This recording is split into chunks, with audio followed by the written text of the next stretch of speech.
Soleil, c'était lui. C'était pour moi un cheval avec qui j'aurais pu aller à la guerre tous les jours.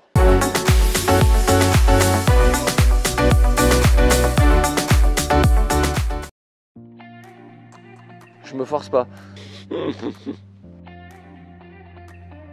Après, je sais pas s'il y a de meilleur.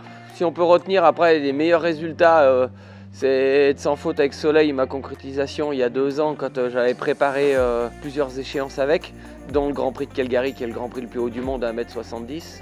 Ça a été un super souvenir, c'est un aboutissement. Je ne veux pas faire de jaloux, il n'y en a pas un. On peut parler aussi bien de Sandro, qui était un cheval qui était vraiment rétif que j'ai emmené tout en haut jusqu'aux Coupes du Monde. On peut parler de Calais-moi de Pépita, au début qui ne voulait pas plus sauter que ça, que j'ai emmené très vite à haut niveau. On peut parler de Soleil, qui a été lui par exemple en 6 années, que j'ai emmené tout en haut. Maintenant il y a Valou, que j'ai depuis 1 année, qui s'arrêtait dans des petites épreuves et qui aujourd'hui saute sans faute les 1m60. Donc il n'y a pas un en particulier, après c'est plein d'histoires qui sont sympathiques et qui motivent pour continuer à en faire d'autres. Je gère pas, je travaille, je fais ce que je peux et puis voilà. Non après ouais, je suis pas assez bon pour être que cavalier, donc il faut que je fasse d'autres métiers pour avoir d'autres revenus. Parce que d'être cavalier, quand j'ai un cheval qui va bien, je suis capable de le faire comme beaucoup. Mais quand il faut reformer des chevaux, je suis pas capable d'avoir comme un Steve Garda fait coller au plafond mondial et puis pas en bouger. J'arrive à être dans les meilleurs grands prix du monde quand j'ai un cheval qui va bien. Mais en avoir un roulement et tout ça, je suis pas assez bon pour le faire. Donc je suis obligé de faire ce que je sais faire, c'est-à-dire l'agriculture, dresser des chevaux. Parce que emmener des chevaux au niveau, faire du concours, ça coûte très cher le concours. On voit tous les paillettes, mais en France aujourd'hui, c'est un sport qui coûte cher, mais c'est pas un métier, pour moi. Hein. Pareil, je vais pas faire de jaloux, j'en sais rien. Il y a Mademoiselle Grisette là, en vrai, qu'on a acheté il n'y a pas si longtemps que ça. J'ai Valou, qui la confirme quand même sur 1m60. Et puis j'ai plein de jeunes chevaux, plein de nouveaux rentrés, à qui quand je les achète, j'espère toujours qu'ils vont être bons. Hein. J'espère pas les revendre comme cheval de club, hein. Ou cheval de tondeuse dans un pré parce qu'ils savent rien faire. Donc à chaque fois j'ai beaucoup d'espoir, mais il y a tellement de paramètres qui rentrent en ligne de compte pour qu'à la fin il aille tout en haut que après c'est un peu quand même de la loterie ou comme au casino quoi, c'est un coup de poker. On achète, on mise, et puis parfois ça peut aller, parfois ça va pas.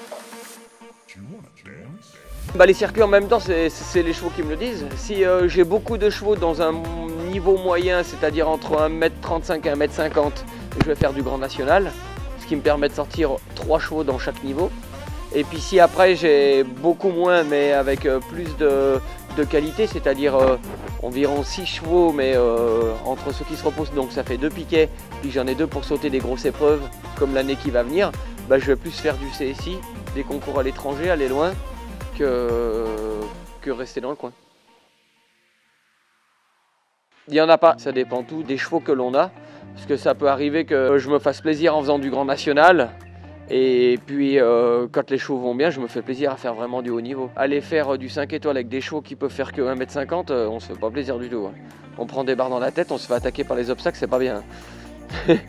Donc après, comme cet hiver, là j'ai plein de nouveaux, je vais attaquer à faire des concours d'hiver la semaine prochaine jusqu'au mois de mars. Ça me plaît aussi, je suis motivé. Parce que c'est plein de nouveaux talents que je vais découvrir, que je vais former. Et donc c'est tout aussi intéressant que d'aller concrétiser une Coupe du Monde quand tout va bien, quoi. Voilà.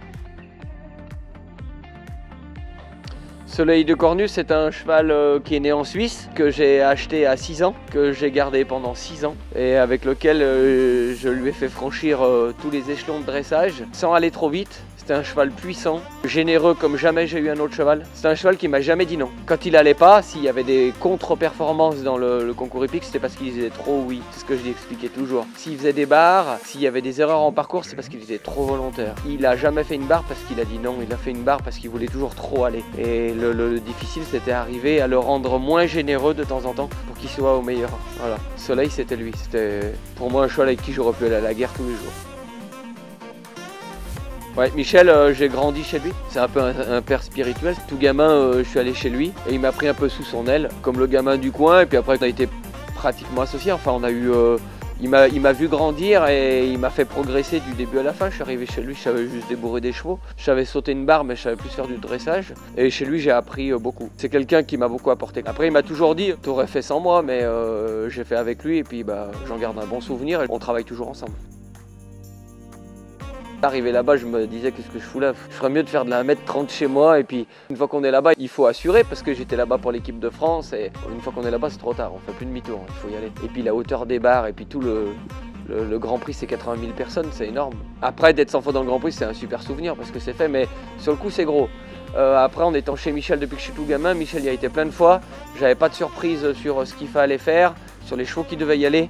J'ai tellement vu de chevaux aller et revenir quand j'étais chez Michel Robert que j'avais vu les parcours et tout. Depuis que je suis tout gamin, je sais ce qu'est Calgary, donc c'était pas une surprise de ce côté-là. Parce que là, ces dernières années, il y a des cavaliers qui vont là-bas et qui ont des mauvaises surprises en arrivant là-bas en piste parce que Calgary, c'est Calgary. Il faut des chevaux plus que prêts dans la confiance du cavalier. Un cheval qui n'a pas complètement confiance au cavalier, c'est pas parce que vous sautez la Coupe du Monde à Lyon qu'il est prêt pour la Calgary. Hein. C'est unique. Hein. La mesure de confiance pour aller là-bas, c'est énorme. Hein. À la maison, il faut se mettre des trucs impossibles et se jeter dedans et que le cheval résout tous les problèmes. Sinon, ça sert à rien d'aller là-bas. Je les dépasse pas. Des doutes, on en a tout le temps. Et après, je travaille. Et encore ici, là, j'avais un 7 ans. Là. Le deuxième jour, il ne voulait pas écouter. J'ai abandonné le parcours. Là, c'est un doute. Ça fait 2 ans que j'ai le cheval. J'arrive pas à faire un parcours à 1m20.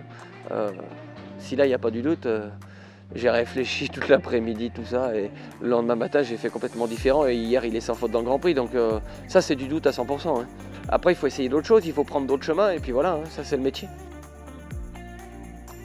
J'aimais ce sport, j'ai joué, mais je me suis vite rendu compte que c'était pas mon métier. En étant à l'école à Bourgoin, il y avait Sébastien Chabal qui était arrivé à l'UNSS. Mon voisin, c'est Julien Bonner, qui a été titré meilleur joueur du monde à la Coupe du Monde de Nouvelle-Zélande. Et quand on avait 14-15 ans, je jouais avec eux et le physique de Julien à l'entraînement qui attaquait à son premier entraînement et moi qui jouais depuis 4 ans, non, je suis naïf mais pas autant quand même.